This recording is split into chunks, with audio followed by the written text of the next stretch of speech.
Bonjour, janvier 2025. L'orage Trump s'abat de nouveau sur le monde et l'Afrique n'est pas en reste.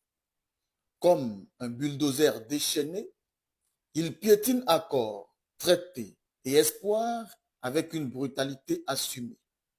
Les capitales africaines scrutent impuissantes les éclairs de décisions fracassantes venant de Washington.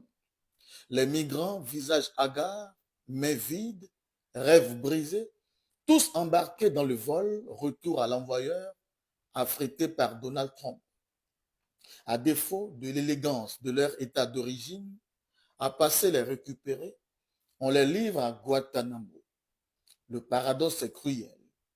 Des milliers risquent leur vie pour franchir des océans, lutter pour une place dans un système qui les rejette ou les ignore malgré leur espoir. Nombre de ceux qui finalement obtiennent un visa ou un permis de séjour continuent d'être perçus comme des étrangers, des invisibles. Pour tout clore, Donald Trump érige une nouvelle muraille, le protectionnisme américain. C'est là que le grand barbu de la classe du chômage frappe à la porte. Brutal, mais pas faux. Les Africains doivent rester chez eux et construire leur propre continent au lieu de laisser leur sort entre les mains de dirigeants qui les escroquent. L'USAID descend les rideaux. Fin de l'oxygène artificiel pour les Africains. L'aide américaine qui alimentait des hôpitaux, des écoles, des projets agricoles, coupée net. Et à y regarder de plus près, on se demande si depuis des décennies, ces aides sortent véritablement les populations de la pauvreté ou bien si elles engraissent une élite corrompue qui les siphonne pour remplir des comptes offshore, souvent avec la complicité silencieuse des puissances occidentales.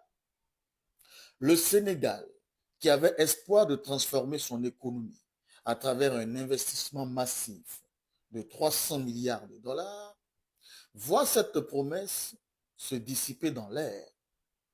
Les gouvernements africains, déjà sous pression pour financer des projets socio-économiques, voire sécuritaires, n'avaient pas anticipé un tel coup de massue pour les projets de budget exercice 2025.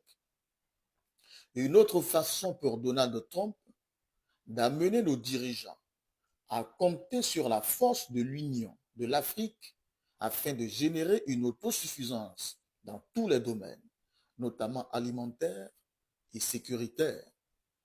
L'Afrique doit se préparer à défendre son territoire, mais plus que jamais, elle doit se donner la main face à toutes les formes de menaces communes.